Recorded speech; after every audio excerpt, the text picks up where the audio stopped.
Здравствуйте, ребята. Владимир Галактионович Короленко, слепой музыкант.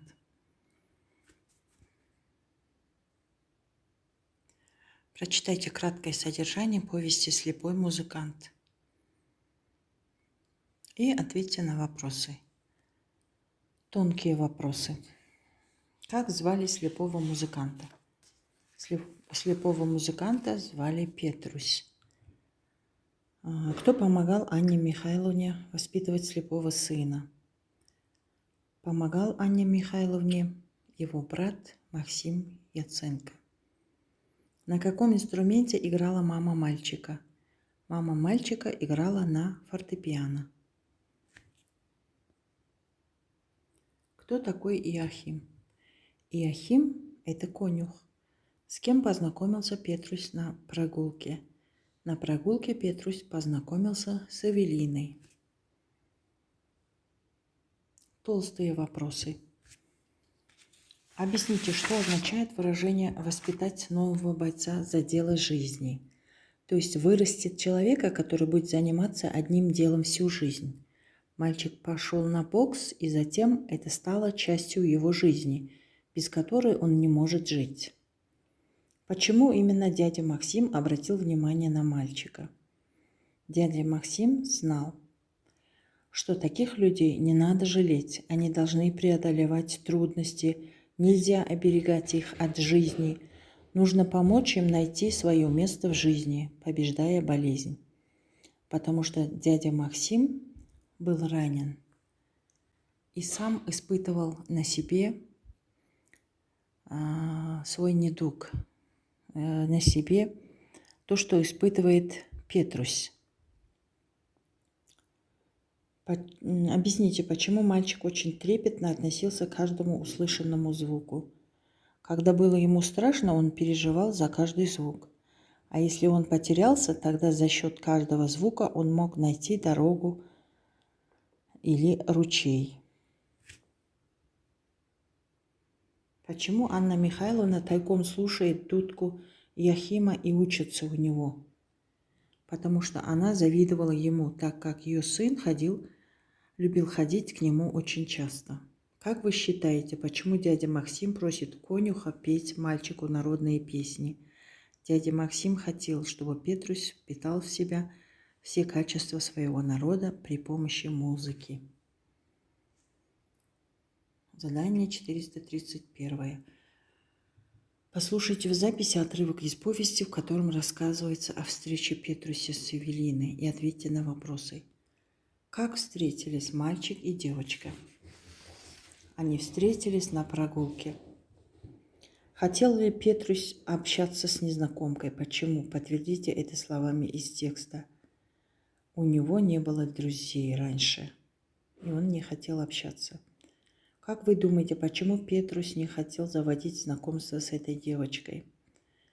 Наверное, он стеснялся своей слепоты. Прокомментируйте слова девочки. Ах, какой гадкий мальчик. Она считает, что он плохой. Что вы можете сказать про девочку? Почему же она не уступила Петрусю? Только ли из вредности? Эвелина не догадывается, что он незрячий. Упражнение 432. Составьте характеристику главных героев повести Петруся и Эвелины. Сравните их настроение во время первого знакомства. Используйте данные прилагательные. Например, Петрусь какой? Спокойный, странный, замкнутый, задумчивый, грустный, чуткий, впечатлительный. Эвелина общительная, отзывчивая, жизнерадостная, веселая, добродушная, приветливая, радостная.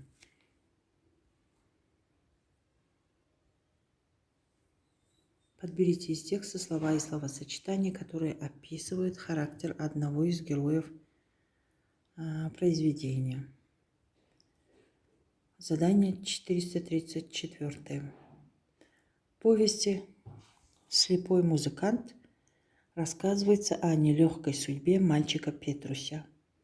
Основную мысль повести можно сформулировать так.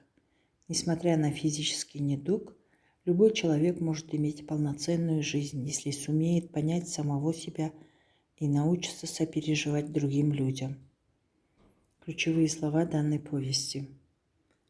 Музыка, Иоахим, дудка, фортепиано, Эвелина. Повесть можно назвать по-другому, например, «Сильный человек», или можно назвать по-другому. Мысль о том, что любой человек имеет право на счастье.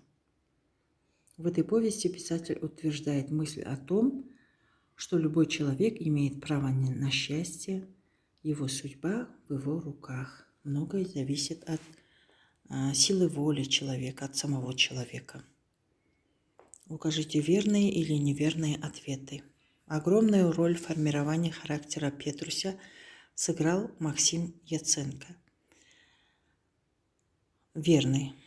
Дядя Максим хотел видеть племянника счастливым, живущим полноценной жизнью. Верный.